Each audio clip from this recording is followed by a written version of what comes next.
को अंजाम तक पहुंचाने के लिए कटिबद्ध भी है।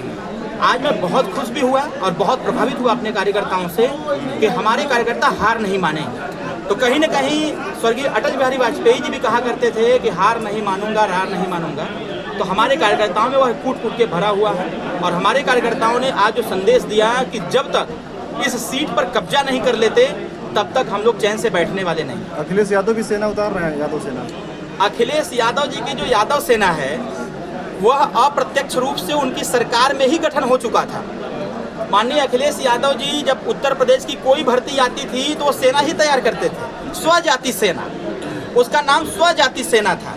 और कहीं न कहीं माननीय अखिलेश यादव जी ने स्वजाति सेना को आज मुख्य तौर पर लाने का काम किया कि यादव सेना का नाम देने जा रहे हैं। सरकार में नहीं है और जो अप्रत्यक्ष रूप से हर विभाग में, हर जगह जितने भी डिपार्टमेंट हैं, हर डिपार्टमेंट में उनकी सेना बैठी हुई है।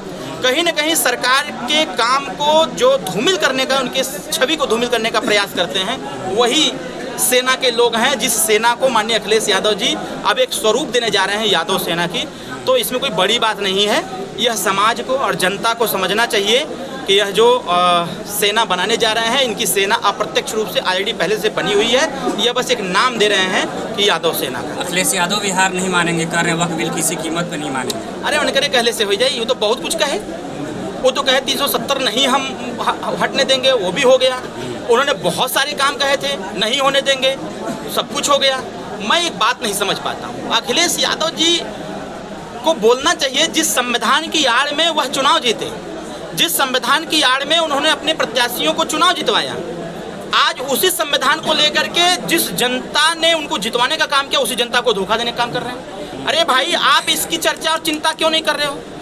चुनाव बीतने के बाद लोकसभा इतने दिन तक चला, किसी भी मीडिया में यह नहीं आया। जिस संविधान की दुहाई लोग देते थे, उस संविधान की चर्चा कभी अखिलेश यादव ने नहीं किया। अगर संविधान की चर्चा उन्होंने किया भी तो यह बात उन्होंने क्यों नहीं बोला कि प्राथमिक विद्यालय से भारतीय संविधान का संपूर्ण अध्ययन कराना अनिवार्य किया जाए। पार्लियामेंट में एक बार उन्होंने नहीं बोला। यह गुमराह करने का प्रयास करते हैं। जिस संविधान को लेकर के उन्होंने जनता को गुमराह करके 2024 का लोकसभा चुनाव जीता, उनको तो चुल्लू भर पानी में डूब मरना चाहिए। अपने समस्त साथियों को लेकर के सदन में यह बात बोलना चाहिए था, प्रधानमंत्री के सामने यह बात, गृह मंत्री के सामने, पूरे सदन के सामने बोलना चाहिए था। तो यह जनता ताली बजाती और कहती कि जिस संविधान के नाम पर तुमने वोट लिया था, कहीं न कहीं अगर वो संविधान को पढ़ाने की बात करते तो जनता उनके साथ खड़ी रहती। लेकिन उन्होंने जनता को धोखा दिया। और मैं यह जरूर कहूँगा कि अखिलेश यादव जी धोखेबाज हैं। उनको सदन के अंदर बोलना चाहिए था कि संविधान का अध्ययन प्राथमिक विद्यालय से होना चाहिए और इसका संपूर्ण अध्ययन होना चाहिए, ताकि गरीब जनता जब संविधान पढ़ेगी, उनके बच्चे पढ़ेंगे तो अपने अधिकारों की रक्षा स्वतः